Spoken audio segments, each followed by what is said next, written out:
மனைவினா? ஓ, இப்போது புரிகிறது. அந்த கோவலனின் மனைவியா நீ? போதும் மன்னா, என் கணவனை இகழ்வதற்கு உனக்கு என்ன தகுதி இருக்கிறது?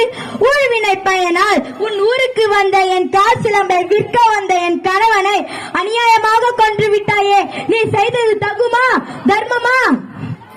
பெண்ணே, போது நிறுத்து. கல்வனை கொள்வது கொடுங்கோல் ஒன்று அறநெறியே ஆகும். இதை அனைவருமே அறிவார்களே, உனக்கு தெரியாதா என்ன? அறநெறி தவறிய மன்னனே தவிழ்ந்தவர்களுக்கு தண்டித்தால் தகுழிய மன்னனுக்கு என்பதை நான் அறிவேன். ஆனால் நீ கூறுவது போல என் கணவன் கல்வன் அல்ல. அவனிடம் இருந்த சிலம்பு அரிசிக்குரிய சிலம்பன்று, அதன் இணை சிலம்பு இதோ என்னிடம் உள்ளது.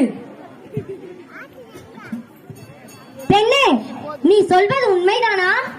உண்மையாயின் அரசுக்குரிய பரல்முத்துக்களால் ஆனது. ஆண்டோர் நிறைந்த அவைதனிலே அனைவருக்கும் முன்னேற்றுகிறேன்.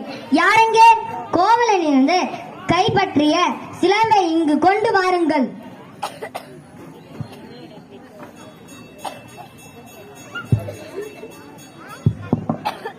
பெண்ணே, இதோ உன் கணவனிலிருந்து கைப்பற்றிய சிலம்பு.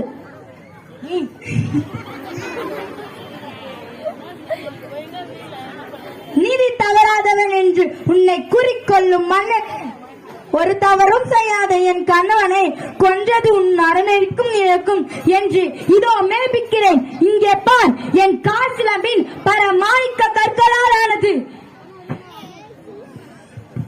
அரிசியின் சிலம்பு முத்துக்களால் ஆனது. இதோ மெய்ப்பிக்கிறேன்.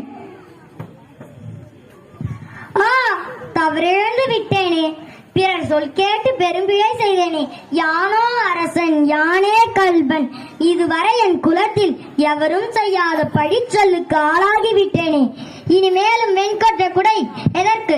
செங்கோல் தான் எதற்கு? என் வாழ்நாள் இன்றோடு முடியட்டும்.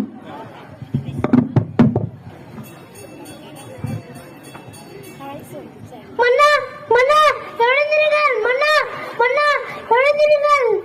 மன்னா,